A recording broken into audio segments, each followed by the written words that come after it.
Welcome everybody to the Venture Center and to Little Rock Tech Park. I'm Arthur Orduña, the Executive Director of the Venture Center, and I want to thank all of you who did attend, in person or virtually, our first town hall featuring Congressman French Hill. Now, for those of you who are new to the Venture Center, we're a 10-year-old entrepreneur support organization dedicated to accelerating success for startup founders, small business owners, and corporate partners through our award-winning accelerators, programs, and platform. We're committed to a vision of raising Arkansas to regional, national, and global leadership in entrepreneurship and economic prosperity.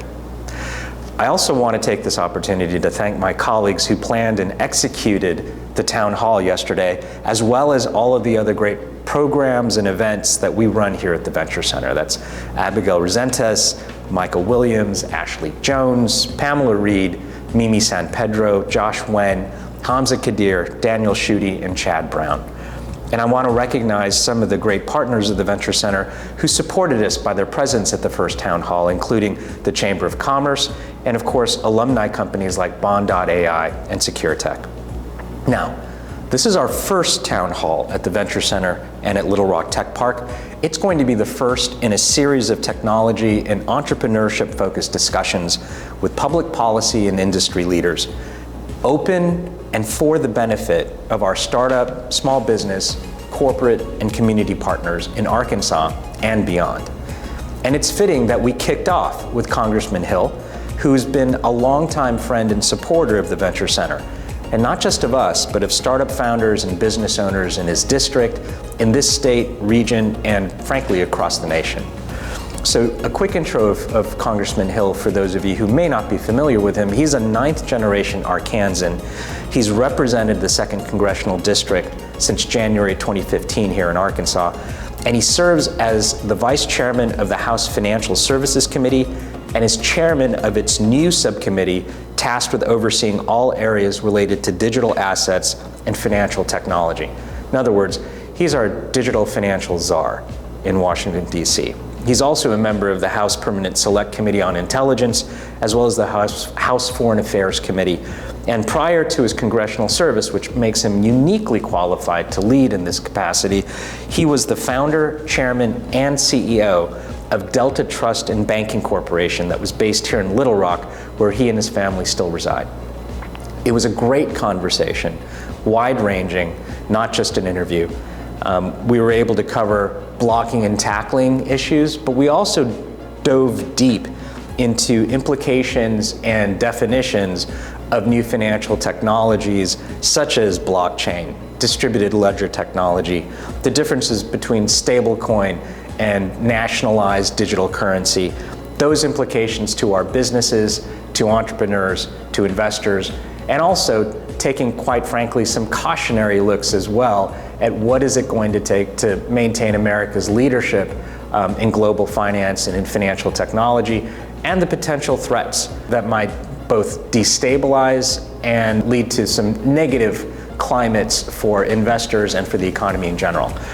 We, however, closed with some really positive looks at ways that we could continue to improve the disenfranchised and to improve financial health for all. And then we ended with a really healthy Q&A, both from members of the audience here at the Tech Park and the Venture Center, and those who were attending online and virtually. As we said, this is the first in a series, and we hope that you enjoy it, and we hope that we can welcome you to the next. Out in pesos, or take it out in dollars and convert it to pesos.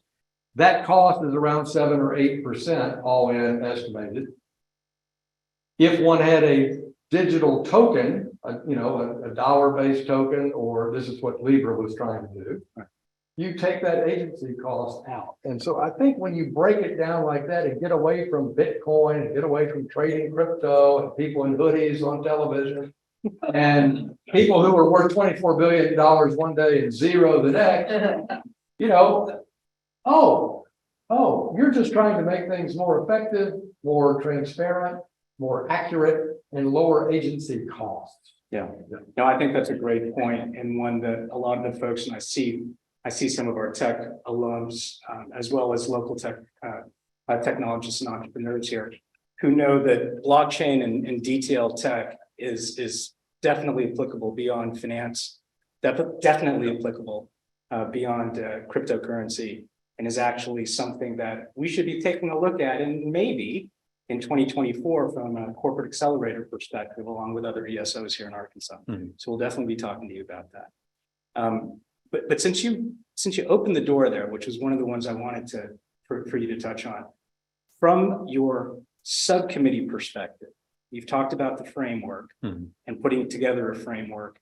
How do you see a balancing act, so to speak, in terms of being able to encourage innovation on one hand, but discourage and preempt abuse and fraud on the other hand? Is that something that is in the purview on the legislative side?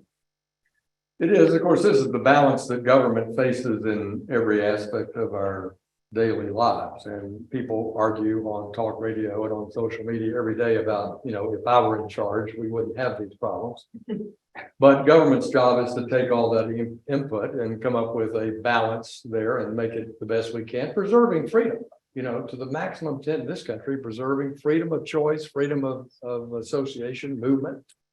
And government people want to limit freedom, limit movement, limit choice. I mean, this is just the nature of the tension there. And I remind people, .com boom, March of 2000, the market peaks, and by October 2002, inside a regulatory framework, with rules and penalties and fraud prevention and transparency and disclosure and prospectuses and common sense and great financial advisors and blah, blah, blah. Between March of 2000 and October of 2002, $5.5 trillion was lost by Americans in the .com boom. And there were successes and failures. If you stuck with Amazon over these years, it's been an amazing story to see now one of the largest cloud-based companies in the world. But if you bought pets.com, Or website. or CDGI, what was the one, Jerry? I can't remember what it was. Everybody bought covered call options. Oh, yeah. It was crazy. But so we recognize that, but we want a regulatory framework that allows innovators and developers and investors and consumers to feel like they know the rules of the road so that we can have this industry in the United States. We're going to start with stable coins and define what one is, how they're overseen, how you can tell a good one from a bad one, but allow that innovation to take place. And then the tough part is the market reg structure here between what's a security and what's not a security. And for my friends who are regulators, and something that's not any of that, it's just an asset.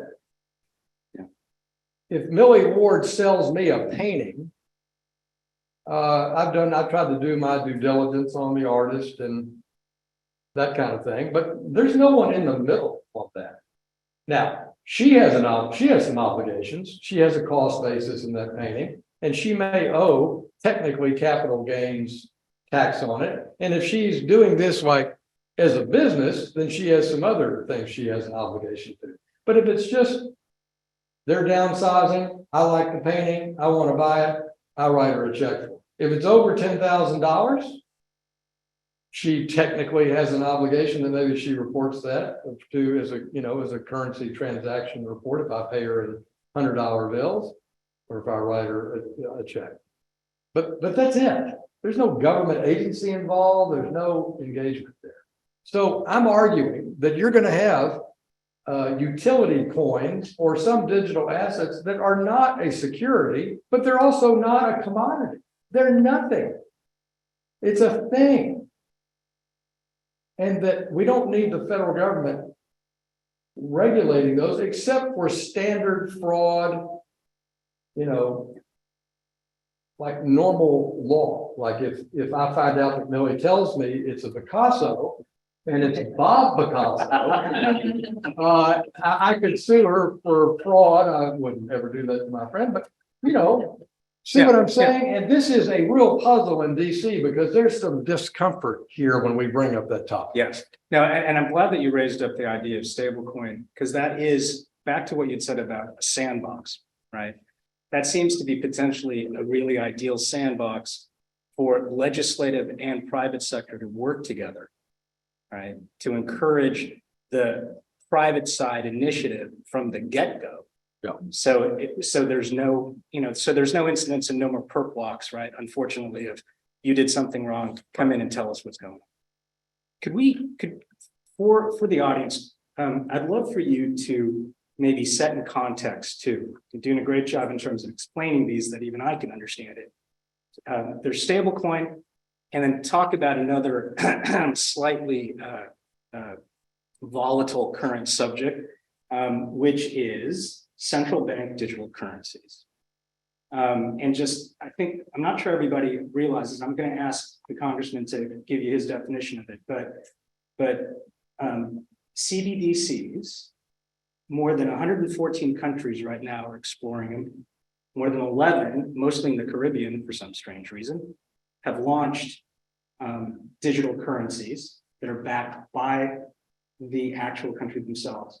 And last I heard, I think most of you know, the US has not yet, although I think the New York Feds with Project Cedar have been doing something on the wholesale side.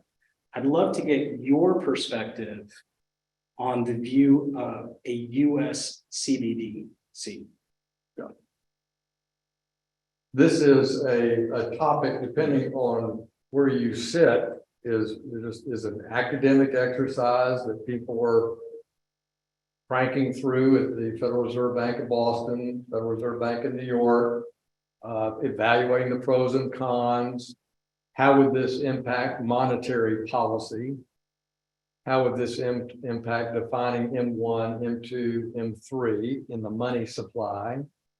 How would it affect fractional banking, right? Because if you deposit $10 at your favorite bank here in Little Rock, they can lend 100, right? You know, the leverage there, it's about 10% capital ratio, 10 times leverage in banking. I'm just rounding the numbers. So how does such a thing work? So it's an academic exercise. Or you go to the other extreme. There's two other extremes. One is on the far left, which says we want everyone to open their checking account at the Fed, and we're going to debit and credit to you universal basic income. We're going to put your SNAP benefits in there. We're going to credit your IRS refund there. We're going to have, everybody's going to have, it's going to be inclusive. No one will be discriminated against. And so that's over here on the left.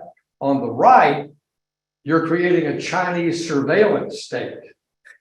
We know every purchase you make because of what I just said. We know everywhere you go. We have all your cell phone data. Now we have all your financial data down to the pack of cigarettes you bought, and we're coming after you, just like they do in China.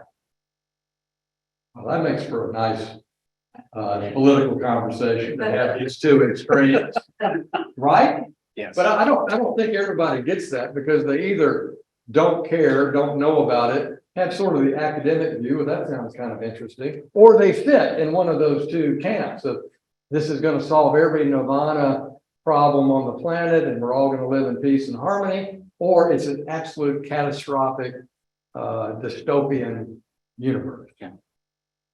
The fact is, it is being studied. The fact is that other countries are studying it, including the EU as a euro.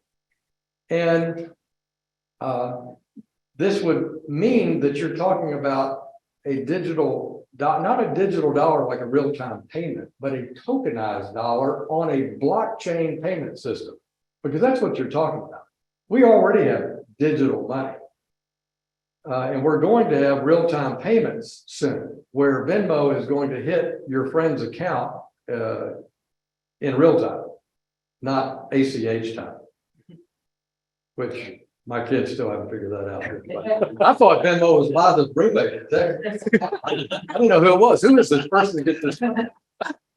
But real-time payments shouldn't be confused with a tokenized payment.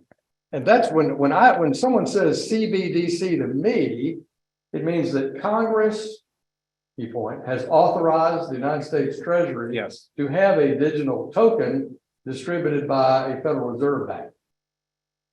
There are people who don't believe that Congress even has to be involved here. That is the next layer of controversy, that somehow somebody can just dream it up and do it at the Fed. So that's the second controversy. So is it a wholesale between banks on a blockchain to accelerate payments, in some way? Or is it an individual having a consumer account at a government Fed displacing the banking system? And then does Congress authorize that, or can somebody sitting around in the Federal Reserve or Treasury do it without Congress's permission? That's the landscape. My view is exploring it wholesale might have some merit. It should not be consumer held accounts at the Fed. That's a terrible idea. It does lend to some of the problems that I identified, and that in my view, it requires congressional authorization. I have a bill with Jake Auchincloss of Boston, great young Democratic member of Congress, both of us directing that the Treasury and Fed may not do this without an Article 1 action by Congress. Yeah. And I think, especially given a lot of the fintech alums here as well, right? The idea of being able to look at this, I think, sequential and bluntly safe and smarter way of testing out. I mean, that's what startups do, right? We test and make sure that we do no harm. And then if something happens, we redo. Right? Two other footnotes. If you have a good stable coin regime, who needs it? Yeah. I'm kind of more in that camp, as I've spent 3 years thinking about it. And secondly, you can have on a blockchain settling a transaction in something besides the token. So a smart contract could say that at 1500 hours Tokyo time, we are settling in a real-time payment at the Fed with no token. So there's a lot of drama about this, a lot of faddishness and excitement. But if you have a stable coin regime that's in the US dollar, then haven't you accomplished the same thing? Some of the same problems are there. Impact on M1, M2, M3, monetary policy, impact on the banking system. And that's why I don't anticipate this happening in any sense of immediacy. And if it were to, it would be at that bank-to-bank settlement level, probably first. And at that level, let me introduce another thing that I know that you've been dealing with that seems to be making a ton of headlines and in support of discussion as well. And that is, bluntly, the impact of what China is doing, taking taking an aggressive stance with regards to their digital currency, centralized. Doing it both consumer as well as on the wholesale side. But the potential seems like, sorry for the bad pun, red flag here, kind of dates back to 1944. I think everybody here realizes, or you may remember from your econ class, that the US dollar since 1944, in a nice meeting in New Hampshire, has been the global reserve currency for all countries. One of the, and I don't know how specious or how founded this is. Or speechy. Or species, Sorry. yeah. He's a Cornell guy. You got to throw a big word. Sorry. That's the Wordle word. Yeah. He's Vanderbilt, which means that we've got to explain. Now, sorry about that. But in all seriousness, is there actually, Congressman, a potential threat to our global reserve currency status if a foreign digital currency is now being utilized more and more for cross-border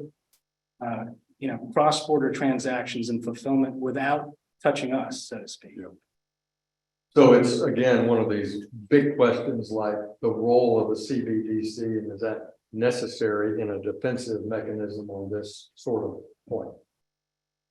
So everything you say is true. The default, currency for the world is the US dollar. So the biggest threat to the US dollar not being the world reserve currency is to keep running the budget deficits that we're running. That's well said.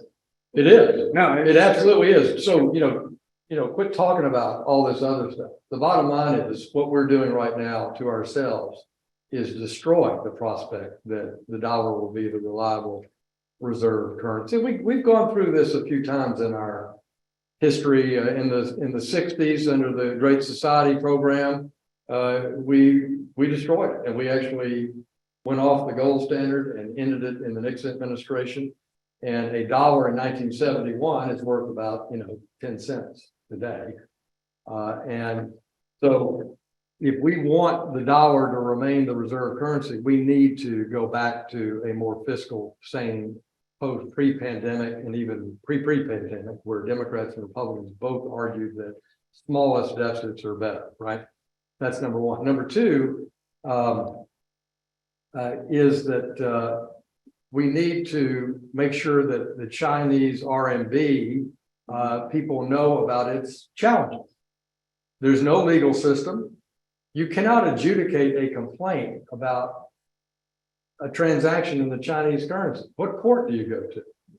You're going to an authoritarian government that dominates all of society and adjudicates your complaint. So who would want? It's not convertible. The Chinese currency is not convertible in any other currency. So you think that's a good idea?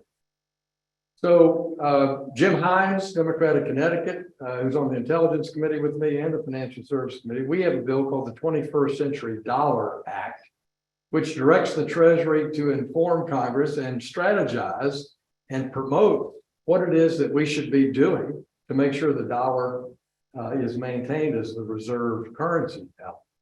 And when we act irresponsibly here, we hurt everybody.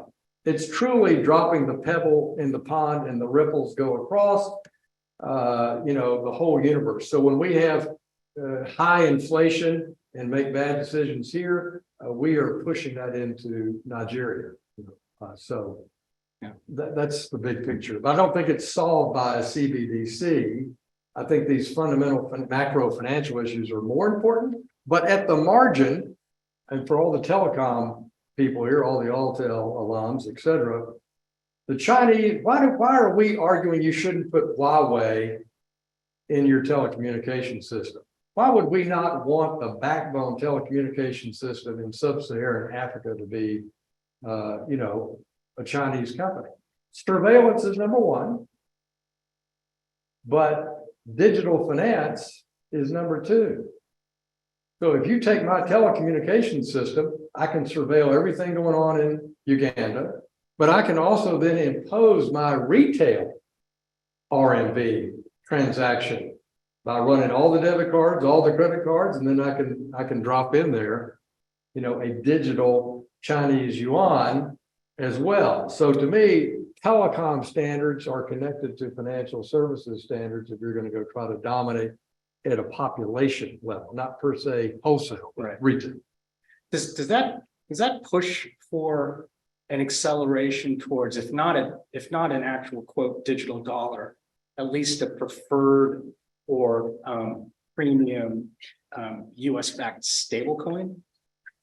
I do think it speaks to the Fed completing this summer their version of real-time payments. And just 2 weeks ago, I was arguing in front of our witness.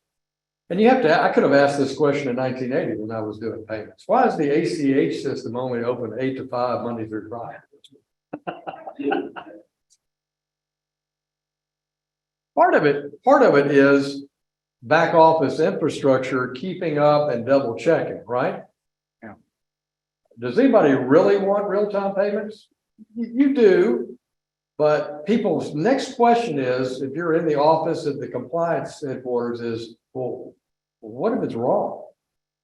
Which is one reason why blockchain makes that better, because I don't want to say it effectively can't be wrong, but it doesn't close, it doesn't work. Whereas I can Venmo you $1 million and in a real-time payment, but I don't have $1 million in my checking account. What is just like a delay in a radio interview of 7 seconds, is there some double check between the computers? So yeah. I think real-time payments will go a long way to removing that. And then I believe that if we pass this stablecoin legislation that is dollar denominated, and they would be, that's the whole point. These are, in America, stable coins would be denominated in dollars and would be backed by U.S. treasuries. I think it would be part of that strategy. Yeah. Along with stablecoin, the framework we're putting together, and I want to reserve some time so that the audience can ask questions. I have just two more questions. One I'll ask now, and then one I'll close with, which is, what do you see, Congressman, as other actions, formal or informal, that we can continue to take over the next couple of years to maintain our U.S. position as a global leader in fintech, in fintech innovation, especially? Well, we're at a turning point, and I was on the phone this morning with Gary Gensler, who's the chairman of the SEC. He's appearing before our committee next week. I know he's thrilled to come up and leave his upstairs attic room that he has been Zooming on the last 2 years and appear in person at the committee for an unlimited amount of time. But if we don't get this right, we are going to cause this industry and these innovators to move offshore.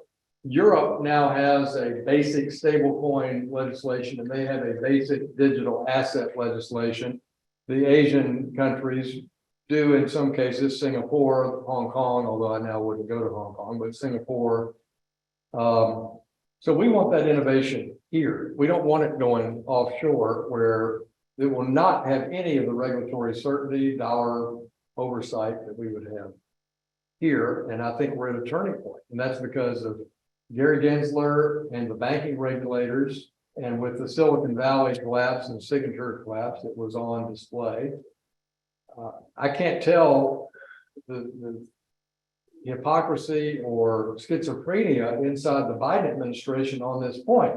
Last March, they formed a working group on digital assets, which was generally constructive, saying Congress should act here and that we want to do our own studies, which they've done, many of which are quite well written.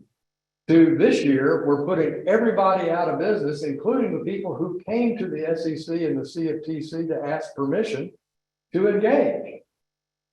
So you can't have it both ways. And what I was telling the chairman today is, we need a regulatory framework and we need your cooperation to achieve it. And we're going to be working mighty hard on that. Sounds great.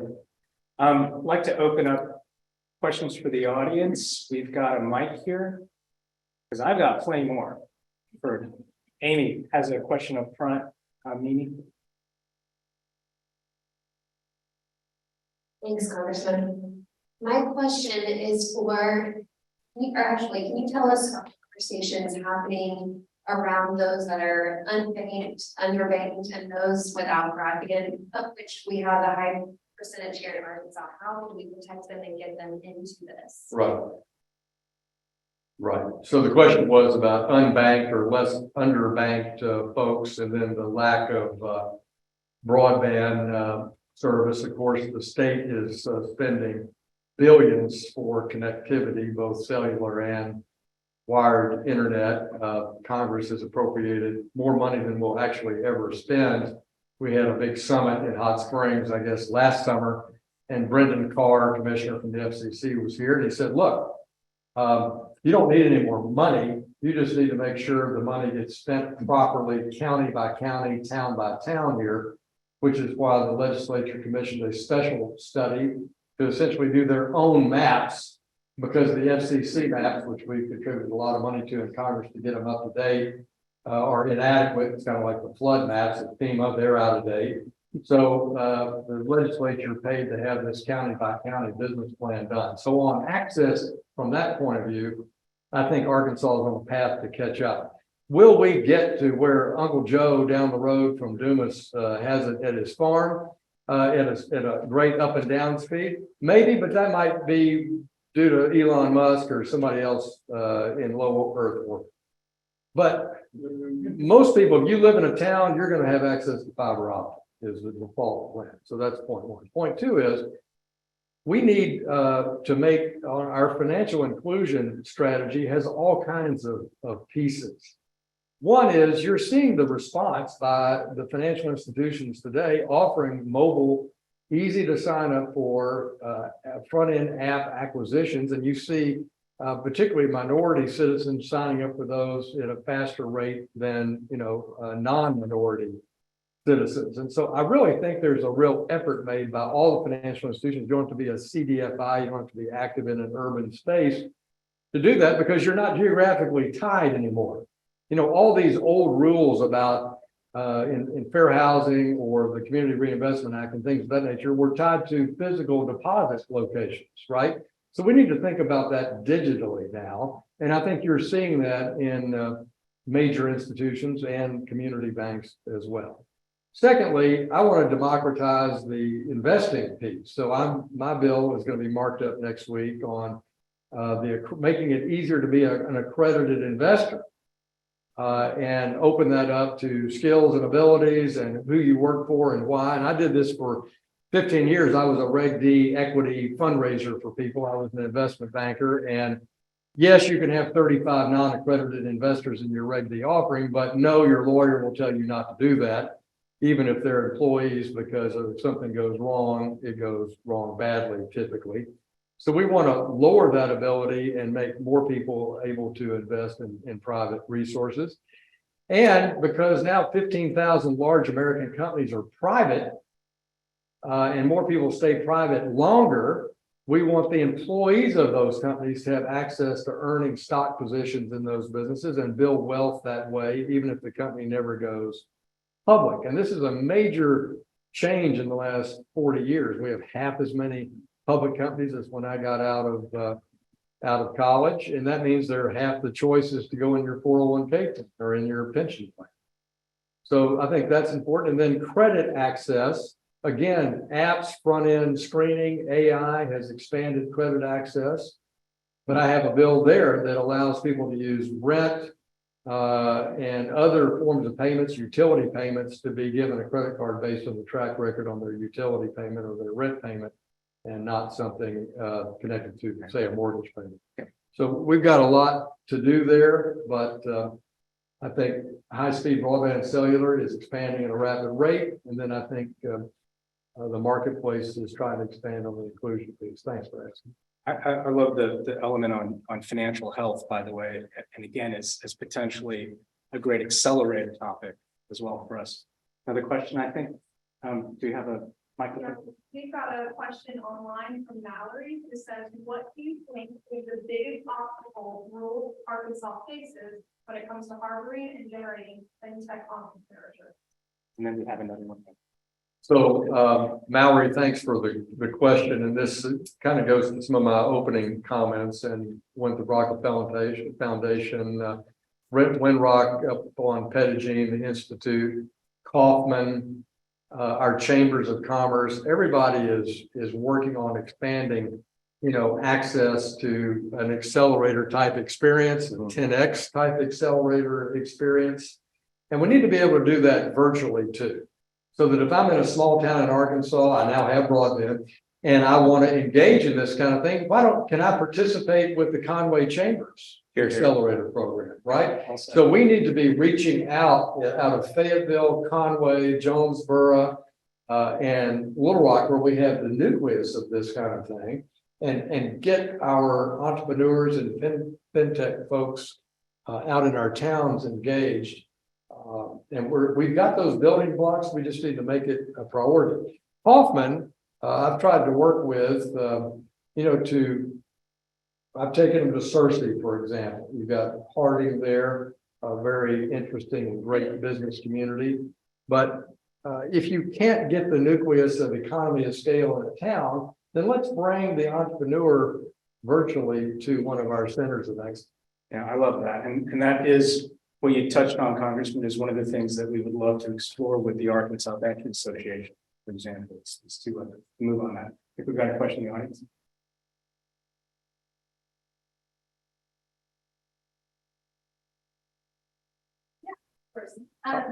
Thank you so much for, first of all, educating yourself so well for people that work in the space. It's great to see the legislator putting in the work to understand something very nuanced.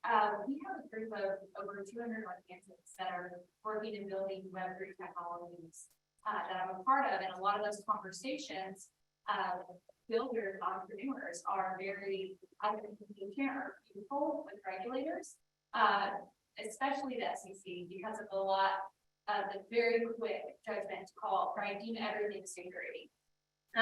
Is there, we talked about setting regulatory frameworks today, how that may help consumers or help find certain assets.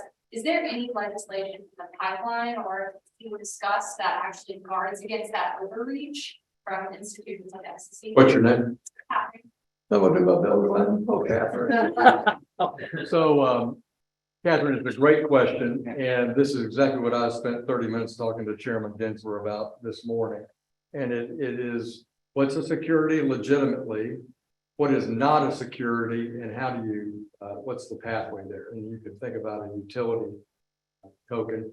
Art, is a good example to work with there, or somebody who, let's say, Catherine's got, she's going to create the next epic game, and embedded in that game, is a token that people can earn in the game, or they're going to use it to buy things in the game. They can, and that those tokens are then separated from the game. So are those securities or not securities? Under Gary Gensler, everything is a security. He told me today, only really Bitcoin and one or two that he wouldn't name, in his view, are not securities. So he believes that everything in this arena is a security. So what we're going to do on a bill that we're writing right now, we'll have hearings on it starting next week's a stablecoin hearing, but you'll see in just a few days a hearing noticed on market regulation that addresses this point, which says that we're gonna have a Reg D offering. We're gonna raise $10 million. The $10 million is to do this game that Catherine's invented, and that the people who invest in it get $2 million worth of tokens in that game. And once it launches, everything's under a lockup period, including the tokens, all under, let's just keep it simple, under some sort of a Reg D securities environment. But once the game launches and reaches, a decentralized point, the company is going to remain, a security, but the tokens are not going to be securities, as an example. And we're going to craft what we're going to call, sort of like we did for emerging growth companies, by exempting them from the securities laws. That's a dumb example, but we are going to craft a space where you can work around that. And then secondly is my art example, which is some things are never securities in this space. So we're going to be crafting that legislation to give more definition and more narrow the focus of Mr. Gensler. Does that answer your question? You gave me the look that it didn't, but you can talk about it. Yeah. So there's a question online from Jacob, who asks, what will be the role of banks in serving the digital asset needs of consumers, and how early should banks be prepared to do so? Yeah, I'm glad our bank commissioner is here today. She gets this question quite a bit. One of the other things that Gary Gensler has done that I don't think was very helpful is he issued a new rule on custody a few weeks ago, which affects even normal custodians. And so one of the big issues here is about the wallet, having a custodian for the wallet or self-custody the wallet. And we're going to put that in our market regulation bill. It won't be in the stable coin bill. And we're going to set out the standards for anyone who acts as a custodian of the keys to your wallet for something that is a digital asset. Because clearly in the FTX case, you have absolute commingling, and it's just fraud. I mean, they just stole billions of dollars from people. You could scratch your head and ask why. I think the better question is to ask why some of the smartest people in America invested with these folks, like Sequoia and others. I mean, so this question is important, and until you answer that question, it's tough for banks to participate. But we're going to have a dual track. We're going to have state chartering authority. So Wyoming and New York that have state chartering authority in digital assets, we're going to maintain that in what we're proposing with an overall sort of federal set of rules. But I think banks will see this over the next couple of years, and the role might be they might want to have a stable coin. They might want to just simply serve as a custodian or a wallet custodian. A small entrepreneurial bank might take a white label or private label stable coin from, a larger player in the marketplace. Hi, Congressman. Thank you so much for being here. Normally don't write notes, but for some reason I'm nervous. A lot we talked about. I'm actually in traditional banking, mortgage banking. And, America really rises on stability, housing, things of that nature. Now, I'm a new business to Pulaski County, so I feel comfortable being here. I'm a new business. I'm new to Arkansas, so I'm a new constituent to you. I'm a Marine veteran. 26 years I've been in lending. And now I'm actually a housing advocate for those that serve in our community. So I'm actually working with Congressman Rutherford. We have a bill that was introduced last Congress that we talked to your office about. And in essence, the bill is to make it more affordable for individuals that serve in our community. Just like I have a military benefit or a VA benefit when I buy a house, we're trying to make it more affordable for law enforcement officers, firefighters, teachers, and EMTs. And I'm just wondering, I know your office, we've talked, and just recently talked probably within the last 2 weeks in Washington. Just curious if we can sit down and talk about it virtually, because it's something that, we have a lot of support. We have over 300 organizations, 17 U.S. senators in the last Congress, 89 congressional leaders, but we really need your support now as a constituent. I would just ask for that. Thanks. Yeah, this is a bill that would expand the power of FHA to try to lower the cost for a first responder type by giving them an additional subsidy for first-time homebuyer assistance, for example. And that's something that the FHA, I think, is willing to consider. The question is how to structure that in a way that doesn't increase risk to the FHA insurance fund that's already fairly stressed at HUD. So I'm happy to visit with you about it. I know Sheriff Rutherford well, and we've talked about it at length. And it varies from state. For example, we have more home buyer assistance money in this state than we can use, where it never is used for first-time home buyers. And you have a very affordable market here. So this is a lot more important in a market where a deputy sheriff or a school teacher or somebody at their salary can't afford, a 1 to 4 family house in the city or within a commuting environment. We're blessed here in Arkansas to have a very affordable market compared to Los Angeles or Washington, D.C. But yeah, I'm happy to visit with you about it and show you, kind of how that might work. We got one more question from the audience. Yeah, so like you mentioned about China buying dollar and doing the trade in some other currency, or as far as we're hearing about a lot of other countries joining them to do the trade beyond the dollar. So as an American, we have to worry about that countries boycotting dollar for the trade. The question is, because China is leading an effort to get some countries to move away from the dollar, let's discuss who those countries might be. Iran, Russia, Syria, China. These are people who've been sanctioned, Venezuela. And so since the Obama administration, really since the George W. Bush administration and the global war on terror, there's been a real effort to use financial sanctions against bad actors more than we ever have before. And those financial sanctions have clout because of the global dollar. So these countries that are authoritarian criminal organizations disguised as countries are upset by that because it's hurting their way of life. They can't steal as much money as they used to be able to. And so they're trying to form a pact to use China's credit card back office system to try to create their version of SWIFT, which is the International Wire Transfer Association or messaging system for transactions. But it's not a company I would want to keep. And this is why China's reached out to Iran and why they've reached out to Saudi Arabia, because one of the earliest commodities in the early 1970s that was priced in dollars was, of course, Persian Gulf oil. So is it something we should worry about? Yes. That's why I have the 21st Century Dollar Act with Jim Himes of Connecticut. It should be part of our strategy. Do I think it's imminent? No, because that means you're trading your currency for Chinese currency, Russian currency, Iranian currency, or Syrian currency, not anything that's in my IRA account. But it's still, I'm not trying to be sarcastic, it's still a strategic risk that China is trying to do.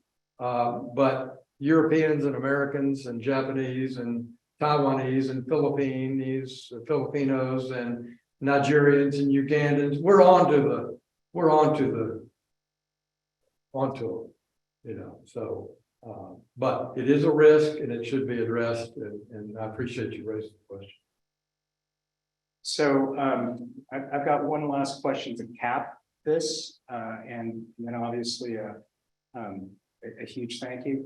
And that is, by my last count, you've introduced multiple bills that touch on, refer to, or support on the digital technology, digital asset, cryptocurrency. You mentioned several times, I think, a very important one on the 21st Century Dollar Act.